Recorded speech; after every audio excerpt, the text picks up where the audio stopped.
So in this video, I'm going to be talking about profit taking and really where the best place potentially is to take profit, because it's a question that a lot of traders struggle with. And what we want to do is try and maximize our profits. And this conversation really was kind of sparked by earlier this week, where a trader said to me in our Discord group that he says, "Leon, you have given me so much confidence to hold my trades longer. Just closed the Euro Aussie with a 6.5 to 1 risk reward gain." And I replied, that I'm happy to hear and well done. Now it's just about taking those high quality trades, and the key is to hold, like you've been doing, if you can, just a couple of these trades every month, and he'll rock it. Quality over quantity and value over price action.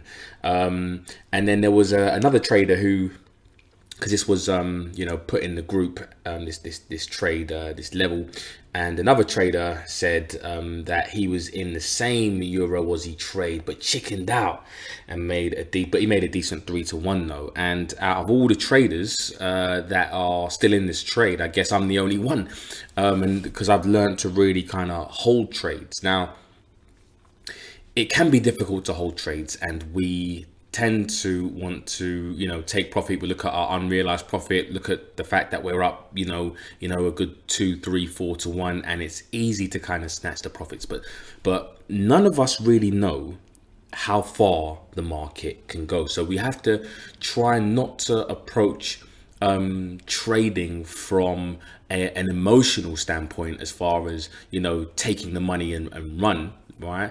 Sometimes we can actually leave money in the market and see how far it will go. So my entry was somewhere around here. I think maybe some other traders got a better risk reward, but mine was around here, and I'm still in this trade now. My long-term target is somewhere, could be anywhere down here. I'm gonna let this run as far as potentially possible, right? And some people might say, well, how be asking how how do you know where to take profit? Let the market stop you out. Maybe you can have an overall goal, an overall goal, as far as maybe you want to try and head down to maybe somewhere around here for some logical reasons. So a logical reason it might be, for example, the yearly low. It might be the low from a couple of years ago. It might be a fresh demand zone, etc. Whatever the reason is, have an overall target where you potentially want to take profit, as far as maybe way into maybe the future, maybe somewhere down here where you can go for maybe 15 to 1s, 20 to 1 type trades. And then secondly, what you want to do is you want to maybe take profit and scale out along the way. So an example of this is I have a potential scale out point somewhere around here, where I'm going to be taking at least maybe something like 80%, 75, 80% of the trade off the market if it can get down here, and then I'm going to let 20% run for maybe as far as it can possibly go, because I'm already up. The trade can't lose, and for the whole year, let's say, for example, I could hold this trade for a year. Maybe 20% of my overall position can turn into a monster trade. Who knows how far this can go? And all I have to do is do what? It's just hold. But holding can be very hard, obviously, when you are in a trade and you obviously we do want to make money. So, but holding trades gets easier if you're already in the money, and you can take maybe 80% off and let maybe 20% run. Another way that I it makes it easier in my psychology is by entering 2 positions and letting 1 run. So I have a video on that, matter of fact, and the link is probably going to be up on the top right hand side somewhere. I'll put it on, or if not, in the link in the description box below. But what you want to do, like I said, is enter 2 positions, and then if you get maybe something like a 2 to 1 on one of the positions, it makes it a lot easier to then hold the second trade.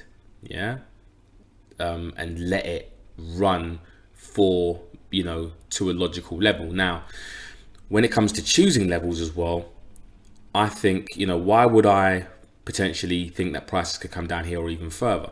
Now, with technical analysis, what we do is we look, and especially supply and demand zones, is that I'm looking at levels that may potentially break, yeah, and may not hold. And why would this level potentially break? Is because this level's been touched several times, yeah.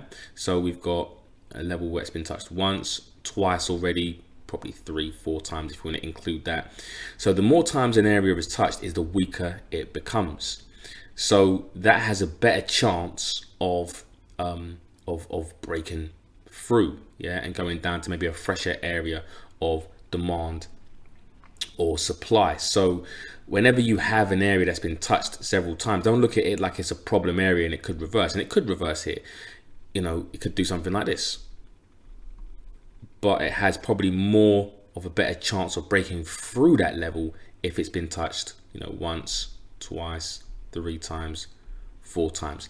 And I'll give an example of this as well. On the Euro Swiss trade, and another trader in the group today took 175 pips on the he says UF, which is the Euro dollar franc, dollar Swiss, and a 2-to-1 on a higher move up on the same currency pair. And the setup was this. The setup was oh man, here we go, sorry. The setup was here.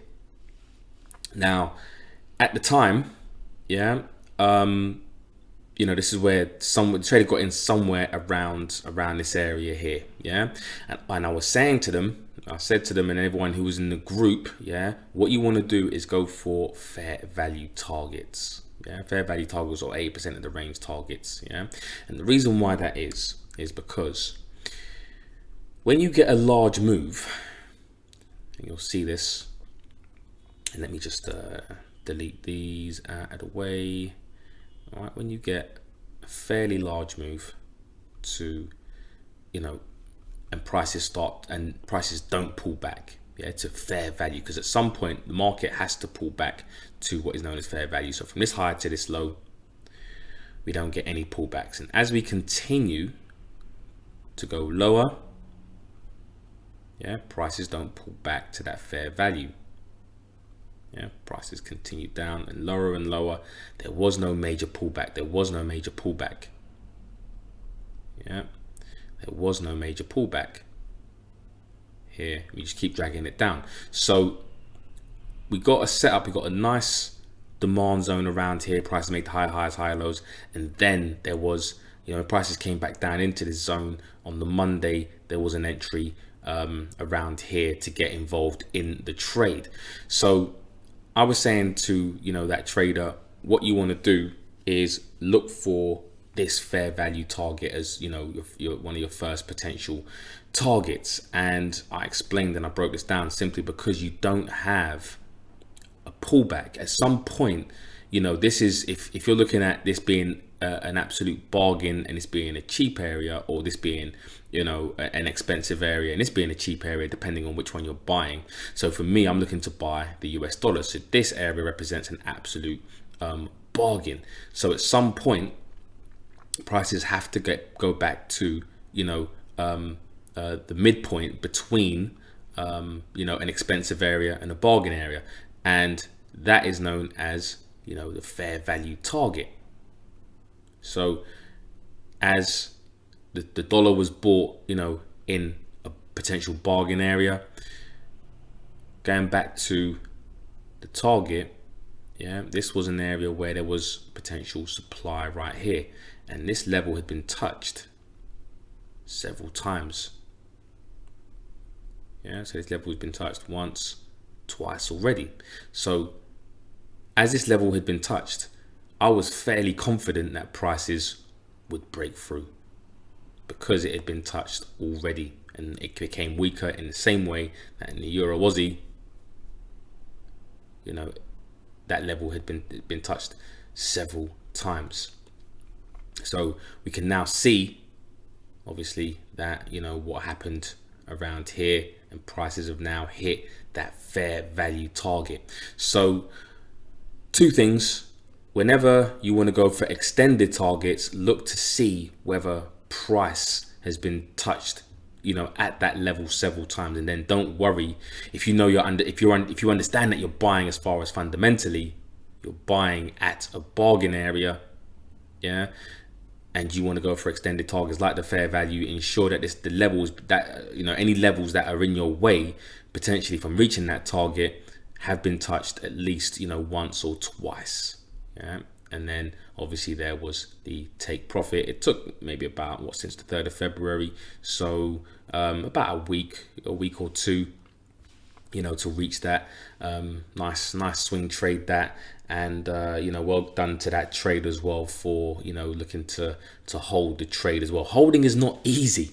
It's not easy to do, but like any skill, yeah, if you're not driven by short-term gratification and go for more long-term gratification, all you need is a few of these trades every month or two, where you can get your 5, 6, 8 to 1s, 10 to 1s, because like I said, none of us know how far prices can go. And now even this first target, what this trader could have done is taken 80% off, yeah, of that, and then let the 20% run, yeah, to see how far this can go. Because that 20%, yeah, of whatever it is, if you risked 1%, for example, that 20% can then turn into an extra who knows, if you know what I mean. The upside is unlimited, yeah. So try and do that maybe this year. Make that be one of your goals, rather than snatching at profits this year and always going for maybe short term, maybe 2 to 1s, 1.5 to 1 type trades. When you get to, and I'm always an advocate of at least going for at least a 2 to 1, yeah. So whenever you get maybe hit a 2 to 1, instead of maybe just taking profits and then looking for the next trade, maybe take 80%, 90% off, and then let the 10, 20% run and see what happens. And then you get into the practice of holding trades, because that's really what's going to end up, growing your account. You don't have to do anything because you're already up. You can move your stop if you want to break even and things like that, or trail up if you're still really scared, and really you shouldn't be if you're already in the money and you already banked your profits. But and just see how far it can run. If you're watching this, I'd like to hear back from any of you guys that have got this far into the video, that are really going to take up the challenge, yeah, of of swing trading, and just to see the effect that it has on your overall account, and if you can get some of those really big moves, because we all want to make these these large moves here, but how many of us are willing to actually hold